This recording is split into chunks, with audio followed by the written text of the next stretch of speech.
오늘 말씀은 마태복음 18장 1절부터 14절 말씀입니다. 제가 봉독해 드리도록 하겠습니다. 그때에 제자들이 예수께 나와 이르되 천국에서는 누가 크니이까? 예수께서 한 어린아이를 불러 그들 가운데 세우시고 이르시되 진실로 너희에게 이르노니 너희가 돌이켜 어린아이들과 같이 되지 아니하면 결단코 천국에 들어가지 못하리라. 그러므로 누구든지 이 어린아이와 같이 자기를 낮추는 사람이 천국에서 큰 자니라. 또 누구든지 내 이름으로 이런 어린아이 하나를 영접하면 곧 나를 영접함이니 누구든지 나를 믿는 이 작은 자 중 하나를 실족하게 하면 차라리 연자맷돌이 그 목에 달려서 깊은 바다에 빠뜨려지는 것이 나으니라. 실족하게 하는 일들이 있음으로 말미암아 세상에 화가 있도다. 실족하게 하는 일이 없을 수는 없으나 실족하게 하는 그 사람에게는 화가 있도다. 만일 내 손이나 내 발이 너를 범죄하게 하거든 찍어내버리라. 장애인이나 다리 저는 자로 영생에 들어가는 것이 두 손과 두 발을 가지고 영원한 불에 던져지는 것보다 나으니라. 만일 내 눈이 너를 범죄하게 하거든 빼어내버리라. 한 눈으로 영생에 들어가는 것이 두 눈을 가지고 지옥불에 던져지는 것보다 나으니라. 삼가 이 작은 자 중에 하나도 없이 여기지 말라. 너희에게 말하노니 그들의 전사들이 하늘에서 하늘에 계신 내 아버지의 얼굴을 항상 배옵느니라. 너희 생각에는 어떠하냐? 만일 어떤 사람이 양 100마리가 있는데 그 중 하나가 길을 잃었으면 그 99마리를 산에 두고 가서 길 잃은 양을 찾지 않겠느냐? 진실로 너희에게 이르노니 만일 찾으면 길을 잃지 아니한 99마리보다 이것을 더 기뻐하리라. 이와 같이 이 작은 자 중에 하나라도 잃는 것은 하늘에 계신 너희 아버지의 뜻이 아니니라. 아멘. 계속되는 그 마태복음의 말씀을 보면 예수님의 제자들의 그 참된 신앙 고백 이후에 예수님께서 그들에게 십자가의 죽으심과 부활하심에 대해서 말씀해 주셨습니다. 그렇게 말씀하신 이유는 예수님께서 함께 있을 때는 예수님께서 그들을 보호하시고 인도하시고 도와주실 것이지만 이제 십자가의 죽음, 고난, 그리고 그 이후에는 예수님께서 그들과 함께 할 수 없기 때문에 그들 스스로 견뎌야 함을 미리 말씀해 주셔서 그들의 믿음을 도우시기 위해, 그래서 그러한 모든 어려움 가운데서도 실족하지 아니하고 믿음으로 잘 살아갈 수 있도록 하기 위해서 말씀하신 것입니다. 근데 제자들은 이러한 예수님의 말씀에 대해서 깨닫지 못했다라고 하고 있는데, 왜냐하면 그들이 가지고 있었던 메시아에 대한 생각들이 예수님께서 말씀하시고자 하는 바와 달랐기 때문입니다. 유대인들은 그들이 생각하는 메시아의 관점은 그들이 지금 받고 있는 로마, 그러한 외적인 것에 이스라엘을 회복시켜서 좀 더 강력한 나라를 만들 메시아를 기다렸던 것이고, 그것이 여전히 제자들에게도 심겨져 있었기 때문에 예수님께서 죽는다라는 이야기를 듣고 싶지 않아 했다라는 것입니다. 그리고 예수님께서 계속적으로 결말과 같은 이야기를 하시다 보니까 예수님께서 무엇인가 하시려는가 보다. 근데 죽음에 대해서는 자기들이 외면하고 부활이나 승리에 대한 소망만 가지고 있었기 때문에 이제 예수님께서 세우실 나라가 도래한다라고 생각을 했던 것 같습니다. 그래서 무슨 일이 있었냐면 그들의 생각이 오늘 본문을 보면 드러나게 되는데, 본문 1절에 보시면 그때의 제자들이 예수께 나와 이르되 천국에선 누가 크니까? 라고 물었다는 것입니다. 어떻게 보면 좀 엉뚱해 보일 수도 있지만 이 동일한 내용을 말씀하고 있는 마가복음에 보면 좀 더 그 내용의 의미를 자세하게 볼 수 있는데, 마가복음 9장 33절 34절에 보면 가버나움에 이르러 집에 계실 때에 제자들에게 물으시되, 그러니까 예수님께서 제자들에게 물으시되 너희가 길에서 서로 토론한 것이 무엇이냐 하시되 그들이 잠잠하니 이는 길에서 서로 누가 크냐 하고 쟁론하였습니다. 라고 말씀하고 있습니다. 이 말은 뭐냐면 가버나움에 이제 가실 때에 제자들이 길에서 서로 자기들끼리 토론을 했다는 거죠. 변론을 했다는 거죠. 그 내용이 무엇이냐면 서로 누가 크냐. 예수님께서 이후에 나라를 세우실 것인데 내가 좀 더 높은 자리에, 내가 더 영광의 자리에 앉는 것이 마땅한 것이 아니냐라고 서로 싸웠다는 거죠. 왜냐하면 나는 예수님이 제일 먼저 불렀던 제자야. 아니야, 나는 예수님이 사랑하신다라고 분명히 말씀을 하셨어. 아니야, 나는 예수님께서 이렇게 하실 때 늘 도왔어. 서로 자기가 더 큰 자다. 자기가 더 예수님께 사랑을 많이 받았다. 예수님을 더 도왔다라는 이유를 들어서 서로 큰 자다. 그러니까 당연히 더 높은 자리에, 더 큰 자리에 나는 국무총리로, 나는 장관으로 이렇게 세움을 받아야 된다라고 얘기했던 거죠. 그래서 예수님께서 이들의 내용을 아시고 물으시니까 그들이 말한 것이 잘못된 것인 줄 알고 잠잠했다는 것입니다. 그런데 이래 잠잠하면 이제 예수님께서 말씀하시는 바가 무엇인가에 대해서 좀 물어보고 또 깨달아야 되는데 오히려 여전히 이들의 믿음은 아직 어리고 낮아서 예수님께서 물으실 때 잠잠했지만 또 궁금함 그 가운데서 빠져서 그러면 예수님 천국에서는 큰 자가 누가 큰 자입니까? 여전히 어린아이와 같은 질문을 했다는 것입니다. 이들의 믿음이 아직 어려서 정말 영적인 방향으로 영적인 상황으로 점점 나아가야 되는데 이들은 여전히 어린아이와 같이 세상적인 마음과 생각과 기준을 가지고 예수님께 질문을 했습니다.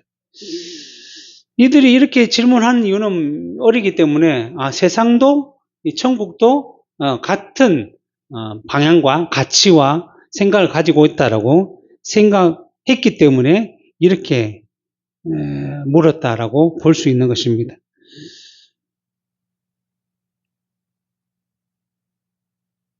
그래서 이들은 서로가 서로에게 대해서 신뢰하고 좀 더 같은 제자로서 가지고 나가기보다는 자기를 높였던 거죠. 실제로 마태복음 20장 21절에 보도 이렇게 동일한 내용이 나옵니다. 그때의 세베대의 아들의 어머니가, 세베대의 아들들이 누구냐면 요한과 야고보거든요. 그 아들들을 데리고 예수께 와서 절하여 무엇을 구하니? 예수께서 이르시되 무엇을 원하느냐? 이르시되 나의 이 두 아들 주의 나라에서 하나는 우편에 하나는 주의 좌편에 앉게 명하소서. 좌의정 우의정 다 해먹겠다는 거죠. 그래서 이런 것을 들은 다른 제자들이 24절에 보면 나머지 10제자가 듣고 두 형제에 대하여 분이 여겼다. 18장에서도 이런 일들이 있었고 20장에서도 여전히 이러한 생각을 버리지 못하고 있음을 우리가 볼 수 있죠. 이처럼 제자들도 예수 그리스도께서 이루실 구속과 구원과 그로 인한 영광에 대해서 정말 세상적인 시각과 가치와 그것으로 판단하는 어린아이와 같은 믿음을 보여주고 있다라고 할 수 있습니다. 이들이 예수님의 제자로 부르심을 받고 여전히 세상적으로 판단하고 또 세상적으로 바라보는 근본적인 이유가 무엇인가 하면 여전히 이들이 죄인이기 때문이라고 할 수 있는 것이죠. 제가 세상에 들어온 이유를 살펴보면 사단이 하와를 유혹해서 선악과를 먹게 하였던 것이고 그때에 선악과를 먹으면 너희가 선악을 아는 일에 하나님과 같이 되겠다. 그만큼 높아지겠다라고 유혹을 하였던 것이고 그래서 하와가 그 나무를 열매를 보니까 먹음직도 하고 보암직도 하고 지혜롭게 할 만큼 탐스럽기도 해서 그것을 먹고 자기 남편에게도 줌으로 말미암아 죄가 세상에 들어오게 된 것이죠. 그렇기 때문에 죄가 시작된 근본적인 이유가 뭐냐면 이 교만, 하나님과 같이 되고자 하는 그 교만이 포함되어 있다라고 할 수 있는 것입니다. 그리고 사람을 유혹한 사단조차도 원래 천사로 지음을 받았던 존재였습니다. 그런데 이 천사가 하나님이 받는 그 영광을 자기도 누리고자 취하고자 하다가 도리어 하나님으로부터 벌을 받아 낮은 것으로 떨어지게 된 것이죠. 그래서 이 사단에 대해서 이렇게 얘기합니다. 이사야서 14장 12절부터 15절에 보면 너 아침의 아들 계명성이요. 여기서 계명성은 사단을 얘기하는 겁니다. 어찌 그리 하늘에서 떨어졌으며 너 얼굴을 엎은 자여 어찌 그리 땅에 지켰는고 내가 내 마음에 이르기를 내가 하늘에 올라 하나님의 무별 위에 내 자리를 높이리라. 내가 북극 지폐의 산 위에 앉으리라. 가장 높은 구름에 올라가 지극히 높은 이와 같아지리라 하는도다. 이런 마음을 품었다는 거죠. 천사도 역시 우리와 같은 피조물인데 피조물로서 하나님께서 좀 이렇게 자신의 일들을 도울 수 있도록 해주셨는데 그것을 버리고 하나님과 같이 높아지려고 하다가 땅으로 떨어졌다는 거죠. 그러나 이제 내가 곧 스올, 곧 구덩이 맨 밑에 떨어짐을 당하리로다. 지금은 이 세상으로 떨어졌고 이후에 주님께서 오셔서 심판 때에는 지옥의 형벌을 받는 우리가 스월이라고 지칭되는 그곳에 이제 떨어지게 될 것이다 라고 말씀하고 있습니다. 그리고 유다서의 1장 6절에서도 이렇게 표현하고 있죠. 또 자기 지위를 지키지 아니하고 자기 처소를 떠난 천사들, 이 사단이죠. 자기 지위는 하나님을 섬기고 하나님의 뜻을 따라 수행해야 되는데 그것을 떠난 천사들을 큰 날의 심판의 영원한 결박으로 흑암에 가두실 것이다 라고 말씀하신 것입니다. 이처럼 사단조차 먼저 교만함으로 죄에 떨어졌고 그 사단이 사람을 교만을 불러일으켜서 죄를 짓게 한 것이 바로 이 죄의 근본이라고 할 수 있는 것입니다. 이것이 죄로 인해서 큰 자가 되고자 높은 자리에 앉고자 하는 근본적인 이유이고 그러한 이유로 인해서 이 세상에 죄인된 사람들은 그러한 열매를 맺으며 살아가고 있는 것이죠. 예를 들면 타락 이후에 하나님 없이 살아가야 할 세상들 언제나 자기를 스스로 보호해야 하기 때문에 가인도 하나님을 떠나 제일 먼저 한 것이 성을 쌓는 거죠. 자기를 지킬 수 있는 이와 같이 세상에서 자기를 방어하고 보호하기 위해서 무언가를 쌓고 무언가를 모으고 무언가를 해야 하는 건데 그것이 이제 요즘 들어서 뭐 높은 자리, 높은 지위, 뭐 많은 소유 뭐 이런 것들을 세상의 것들을 더 가지고자 하는 이유가 다 여기에 있는 것입니다. 그리고 세상에서는 늘 작은 자보다 큰 자가 많은 것을 누리고 있기 때문에 서로 큰 자가 되려고 하는 것이죠. 실제로 어느 나라를 막론하고 그 나라에서 고위직 있는 사람들은 늘 평범한 사람들보다 더 많은 혜택을 받고 있습니다. 기업에서도 마찬가지죠. 일반 사원보다는 높은 위치에 있는 임원이나 사장단 이런 사람들이 더 많은 혜택을 누리고 있죠. 뭐 작은 회사라도 할지라도 그 임원들은 늘 혜택을 받습니다. 제가 지금 택배 아르바이트를 하고 있는데 한진 택배거든요.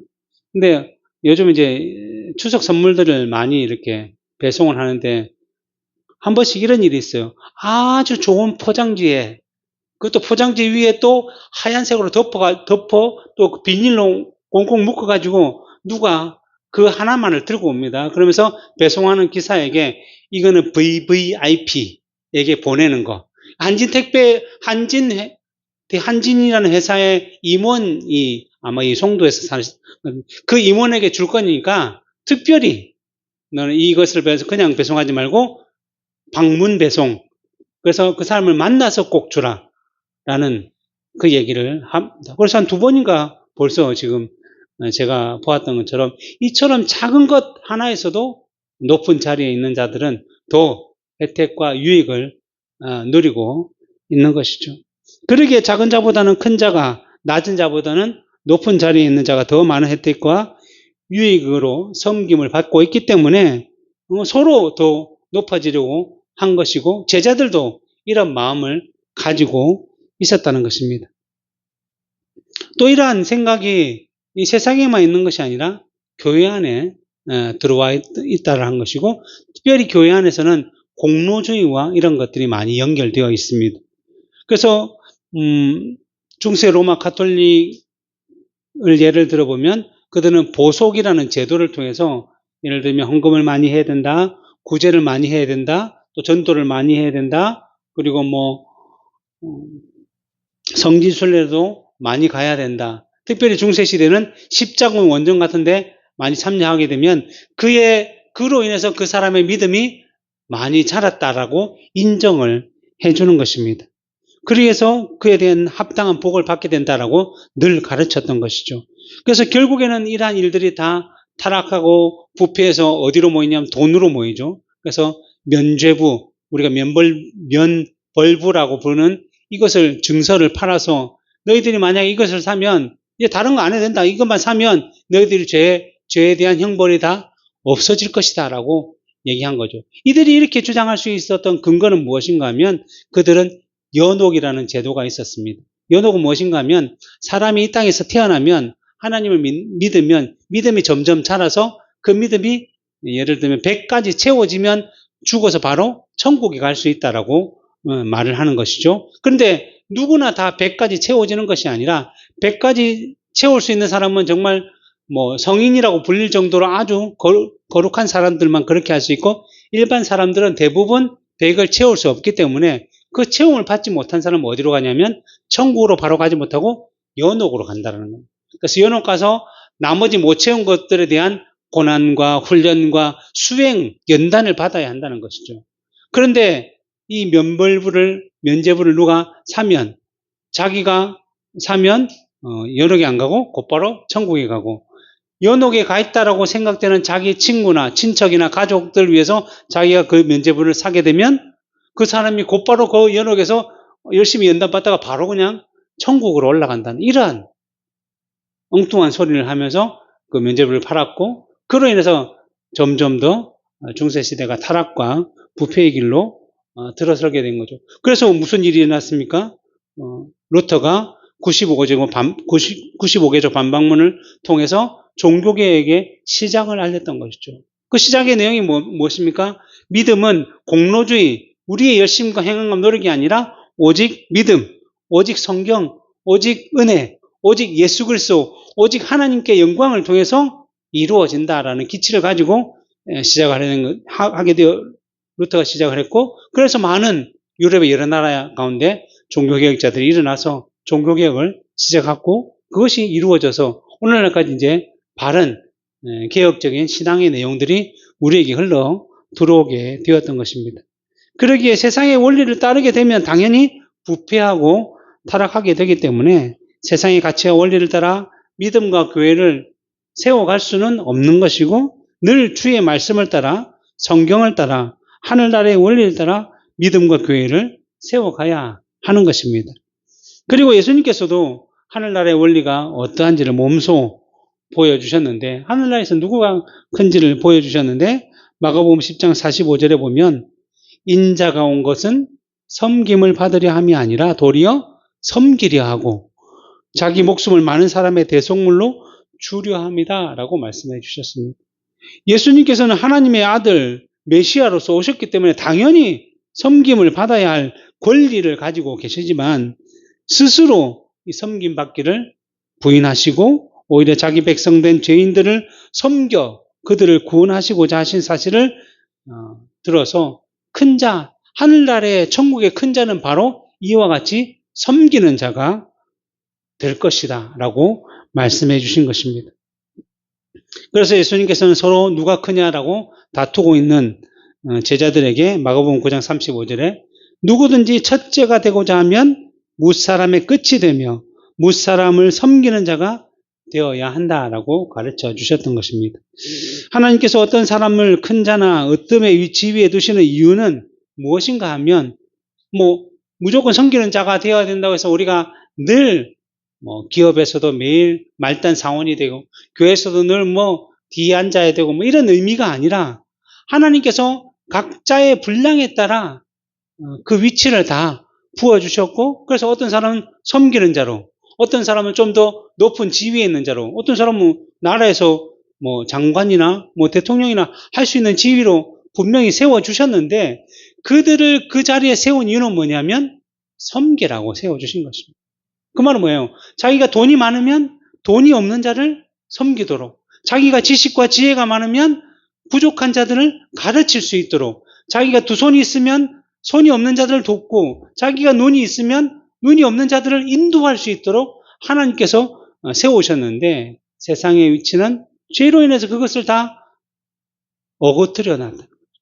그것을 다 잘못된 길로 인도하게 만들었다는 것입니다. 그래서 예수님께서 자신의 제자들에게 이러한 섬김의 진정한 본이 무엇인지를 예수님 자신이 행하신 일들을 통해서 가르쳐 주셨던 것이고, 좀 더 이제 제자들에게 눈에 보여지는 예를 들어서 말씀해 주셨는데, 오늘 본문 2절부터 4절에 보면 예수께서 한 어린아이를 불러 그들 가운데 세우시고 이르실 때 진실로 너희에게 이르노니 너희가 돌이켜 어린아이들과 같이 되지 아니하면 결단코 천국에 들어가지 못하리라. 그러므로 누구든지 이 어린아이와 같이 자기를 낮추는 사람이 천국에서 큰 자리라 라고 말씀해 주셨습니다. 천국에서 누가 크냐라는 질문에 어린아이와 같이 자기를 낮추는 사람이 천국에서 큰 자다라고 말씀해 주셨는데, 왜 어린아이와 같아야 한다라고 말씀하셨냐면, 그냥 뭐 우리가 일반적으로 어린아이들이 순수하고 착하기 때문에 그렇게 말씀하셨다라고 생각하는 것이 아니라, 이 세상에 태어난 모든 사람은 다 죄인이기 때문에 어린아이라고 할지라도 여전히 죄인이라는 것이죠. 그렇기 때문에 예수 그리스도를 영접하지 않으면 누구든지 천국에 갈 수가 없는 것은 분명한 사실입니다. 그런데도 예수님께서 왜 어린아이와 같아야 한다라고 말씀하셨냐면 비유로 말씀하신 것인데, 그것은 어린아이들이 스스로 무엇인가를 할 수 없다는 사실을 너무나도 잘 알기 때문에, 어린아이는 나는 할 수 없다는 걸 알기 때문에 늘 누구를 찾느냐면 부모님, 엄마 아빠를 찾고, 그리고 위에 어른들을 찾아서 무엇을 해달라고 요구하고 요청한다는 것입니다. 이처럼 늘 어린아이는 그러한 마음과 자세를 가지고 있듯이 천국을 소유한 자도, 천국의 백성된 사람들도 언제나 자기 자신이 아닌 하나님과 예수님과 성령을 의지하며 그 삼일체 하나님의 은혜로 구원받았다는 것을 항상 기억하며 살아가야 한다는 것이며, 그렇기 때문에 자신을 높이거나 내세우지 아니하고 늘 겸손하게 주의 뜻을 따라 살아가면서 내가 해야 할 일을 한 것뿐입니다라고 고백하는 그러한 삶을 살아가야 한다는 것입니다. 그리고 오늘 본문 5절부터 6절에 보면 또 누구든지 내 이름으로 이런 어린아이 하나를 영접하면 곧 나를 영접함이니 누구든지 나를 믿는 이 작은 자 중 하나를 실족하게 하면 차라리 연자 맷돌이 그 목에 달려 깊은 바다에 빠뜨려지는 것과 같다. 그러니까 누구를 섬긴다는 것은 어린아이와 같은 자들을 잘 돕고 그들을 이끄는 것인데, 그들을 이끄는 것은 곧 누구를 이끄는 거라고요? 예수님을 이끄는 것이다 라고 말씀하는 것입니다. 그런데 그들에게 실망하게 하고 그들을 실족하게 하면 곧 연자맷돌을 목에 들고 바다에 빠지면, 그 연자맷돌이 얼마나 큽니까? 나귀가 이렇게 돌리는 건데 그걸 메고 바다에 빠지면 당연히 깊은 곳에 빠져서 죽고 못 올라오듯이 그렇게 되는 것과 마찬가지다라고 말씀하는 것입니다. 이 내용은 마태복음 25장에 아주 천국의 비유에 대해서 자세하게 설명하고 있는데, 그것을 제가 한번 읽어보면, 인자가 자기 영광으로 모든 천사와 함께 올 때에 심판날에 자기 영광의 보좌에 앉으리니 모든 민족을 그 앞에 모으고 이제 각각 구분하기를 목자가 양과 염소를 구분하는 것 같이 하여 양은 그 오른편에 염소는 그 왼편에 두리라. 그때 임금이 그 오른편에 있는 자들에게 이르시되 내 아버지께 복받을 자들이여 나와 창세로부터 너희를 위하여 예비된 나라를 상속받으라. 내가 줄일 때에 너희가 먹을 것을 주었고 목마를 때에 마시게 하였고 나그네 되었을 때에 영접하였고 헐벗었을 때에 옷을 입혔고 병들었을 때에 돌보았고 옥에 갇혔을 때에 와서 보았느니라. 이에 의인들이 대답하여 이르되 주여 우리가 어느 때에 주께서 줄인 것을 보고 음식을 대접하였으며 목마르신 것을 보고 마시게 하였나이까?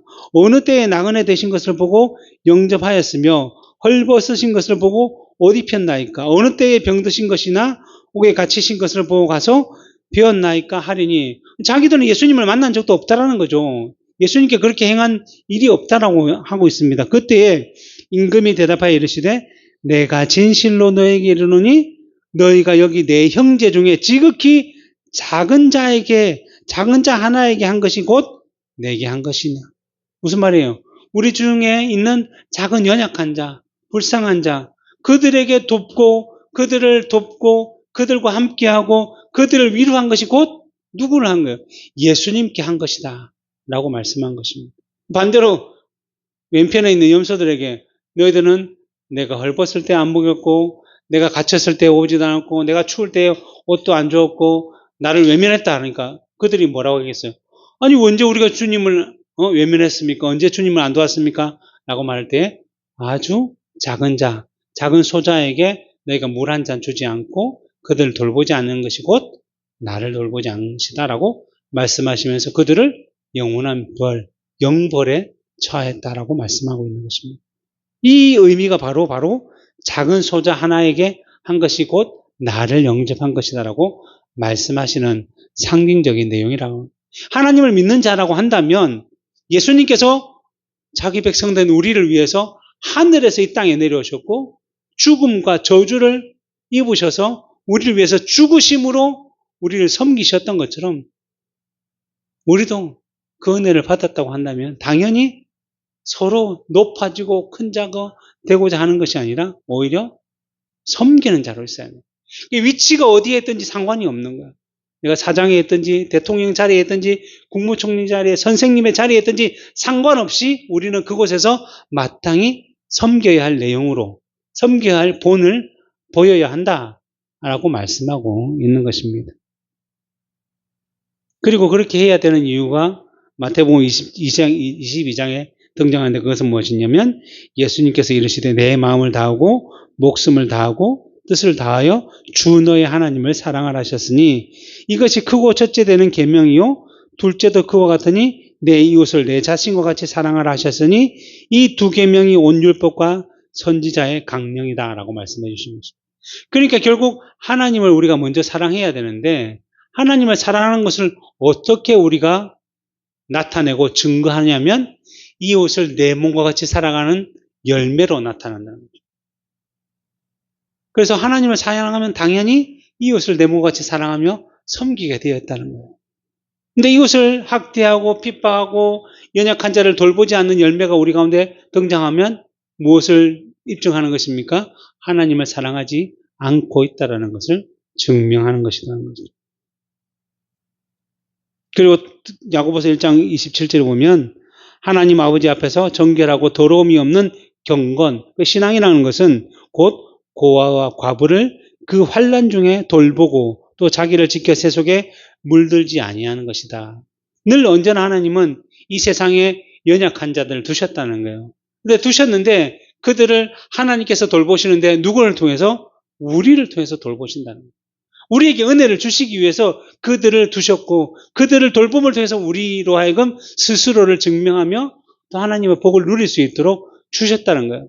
그러니까 내가 그 연약한 자를 돕는 게 힘들고 어려운 상황이라고 할지라도 그것을 돕는다는 것 자체가 내가 힘이 있구나, 내가 섬기자로 설 수 있구나라는 그런 마음을 주신 것이라는 거죠.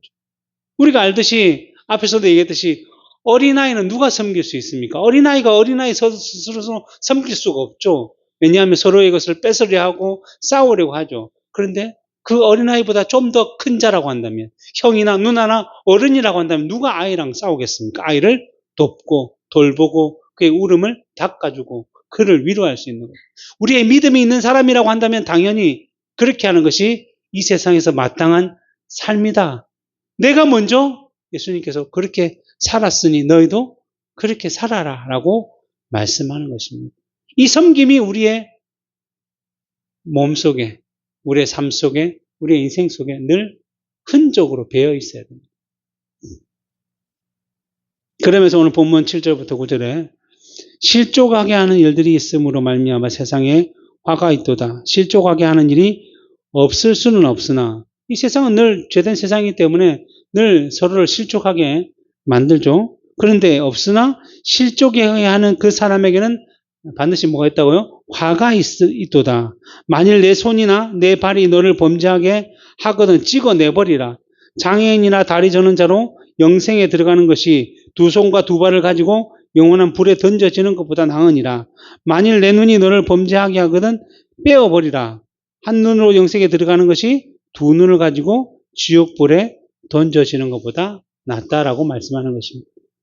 이 세상은 언제나 죄로 가득하고 우리들 역시 죄된 본성을 가지고 있기 때문에 이 완전하게 성화되어서 정말 남들을 100% 온전하게 섬길 수 있는 사람은 아무도 없다라는 거죠.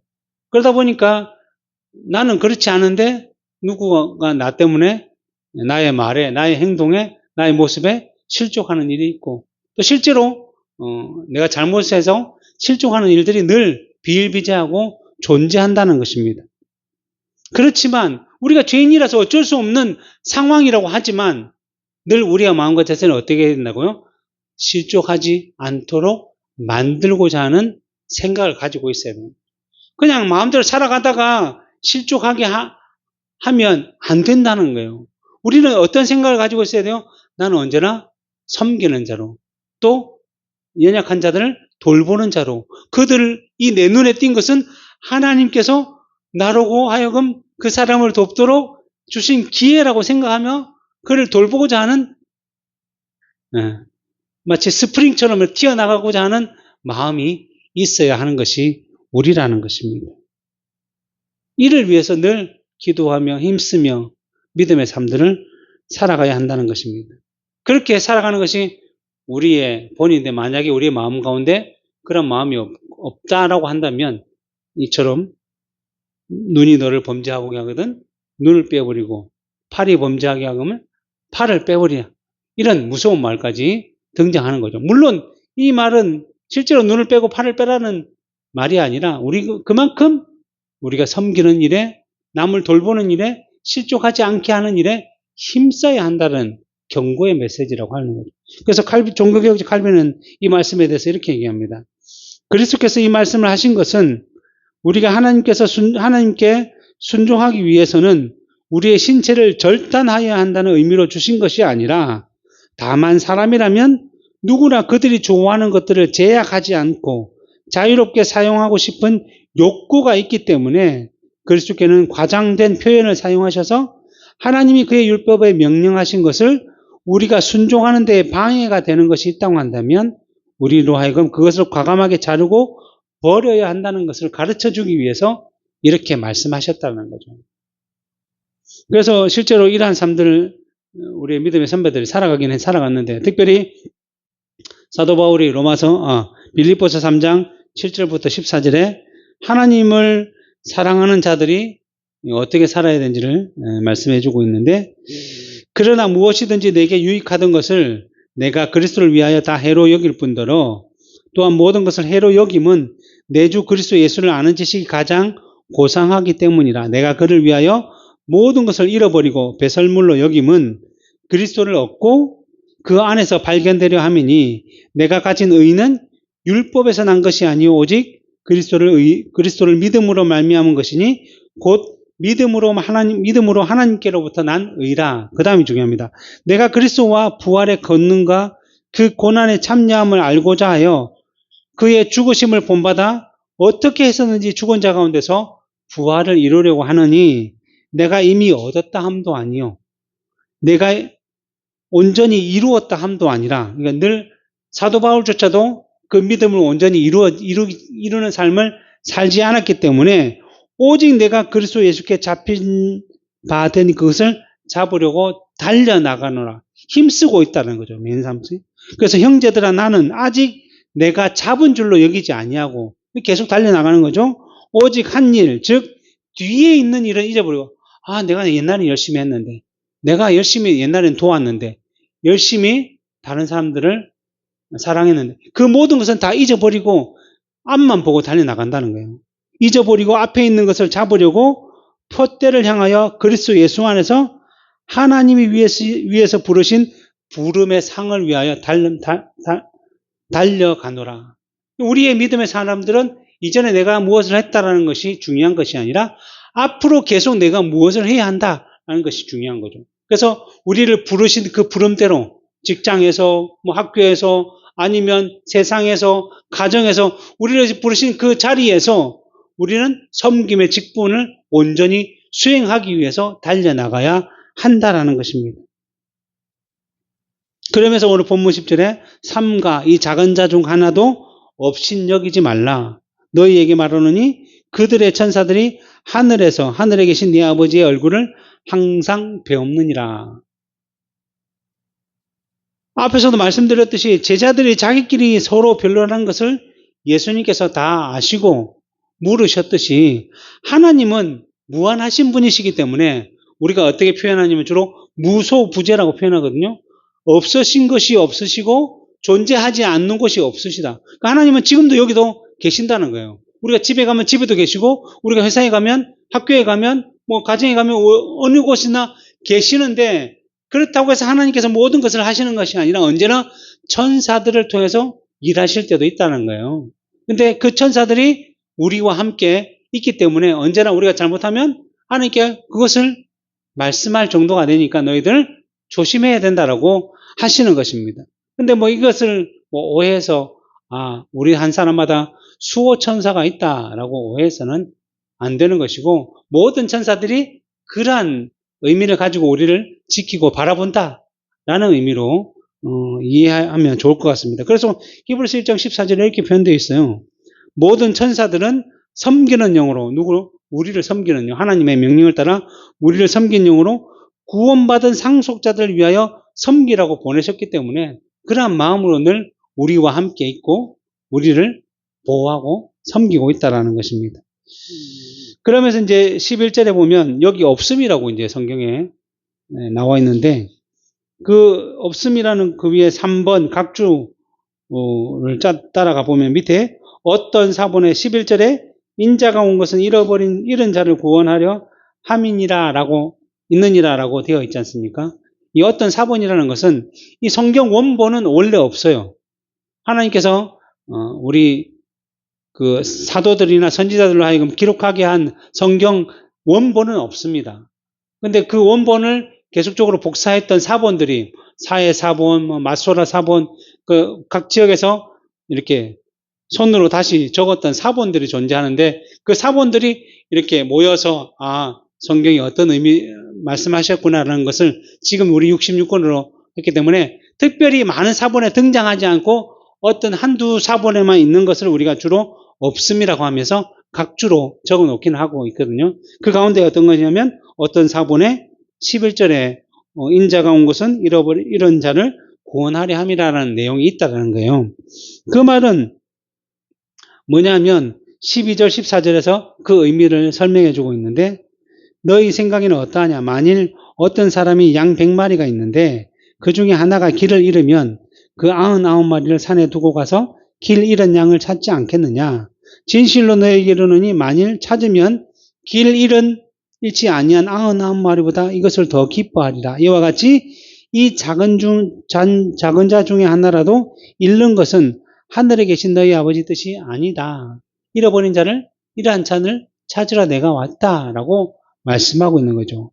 그래서 이 예수님께서 오신 것이 잃어버린 자를 찾아 구원하러 오신 것인데 그렇다면 예수 그리스도를 따라 살아가는 우리들의 믿음의 사람들도 역시 그러한 삶을 살아가는 것이 마땅하기 때문에 너희 때문에 연약한 자들이 실족되고 잃어버림을 당하게 되는 원인과 도구가 되지 않도록 늘 조심해야 된다, 주의해야 된다라고 말씀하는 것입니다. 그리고는 한 발 더 나아가서 뭐라고 얘기하냐면 너희가 다른 사람들 앞에 걸림돌이 되거나 실족하게 하는 것을 두지 않아야 된다, 조심해야 된다라고 말씀하면서 혹시라도 너희 때문에 실족한 자가 눈에 보이거든. 너희 때문에 누가 잃어버린 자처럼 된 것을 너희가 안다면 그를 찾아가서 데리고 와야 한다. 내가 먼저 미안하다, 잘못했다, 실수했다라고 말하면서 그를 위로하고 다시금 이 자리로 주님께로 데리고 오는 그러한 역할을 해야 한다는 것입니다. 여기 양 100마리 중에 한 마리가 잃어버림을 당하면 그 99마리의 양을 놔두고 잃어버린 양 한 마리를 찾아가는 것이 당연한 것처럼 우리도 그러한 마음으로 잃어버린 자를 돌아보고 찾고자 하는 마음을 가져야 한다는 것입니다.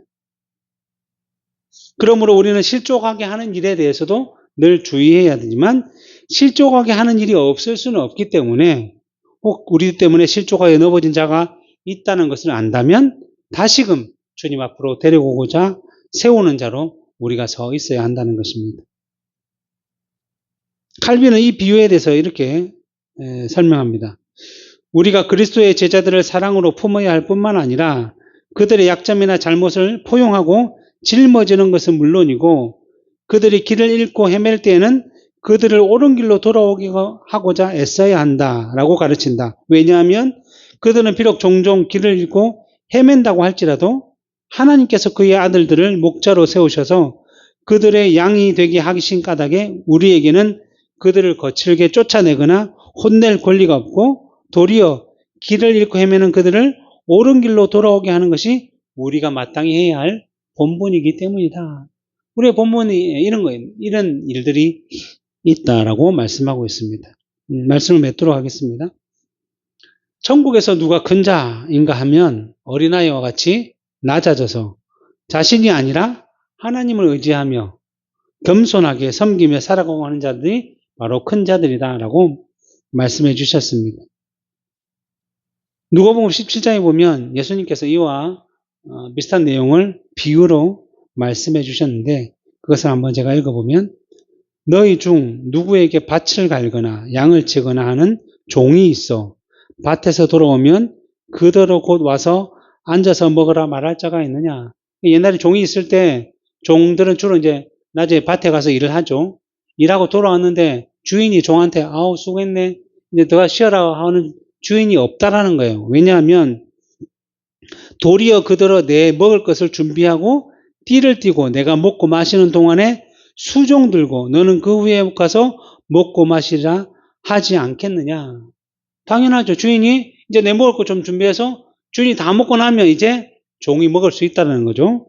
그래서 명한 대로 했다고 종에게 감사하겠느냐. 아이고 수고했다. 오늘 시급 받아라. 월급 받아라 하지 않는다는 거예요. 종은 당연히 주인을 섬기는 것이 당연한데 이와 같이 종이 이처럼 살아도 마땅한 것처럼 너희도 명령받은 것을 다 행한 후에 이르기를 우리는 무익한 종이라 우리가 하여야 할 일을 한 것뿐이라 할지니라.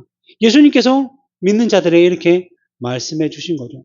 우리가 섬기는 자로 부르심을 받아서 이 땅 가운데 정말 수고하고 열심을 내서 섬겼지만 이러한 섬김 가운데 내가 오늘 이거 섬기면 누가 나한테 좀 좋은 것을 주겠지? 누가 나를 인정해 주겠지? 이 교회에서 내가 밖에서 걸레질을 하면 목사님이 와서 잘했다 칭찬하고 다음 광고 시간에 사람들한테 얘기해 주겠지라는 마음으로 해서는 안 된다는 거죠. 내가 그냥 쓰레기가 보이면 그냥 줍는 것이 너무나 당연한 것이고 내가 마땅히 해야 할 일을 한 것뿐입니다 라고 말하면서 인생을 살아가는 것이 바로 우리 믿는 자들이 살아가야 할 삶이고 그럴 때에 우리의 교만이 또 줄어들고 없어지고 우리를 통해서 예수 그리스도가 또 그 그리스도의 섬김의 본이 드러날 수 있다라고 말씀하고 있는 것입니다. 이것이 하나님의 백성들이 살아가야 할 본분이며 자세라는 것을 기억하며 우리의 일들을 통해서 이러한 열매를 맺으며 살아갈 수 있기를 바랍니다. 기도하겠습니다. 하나님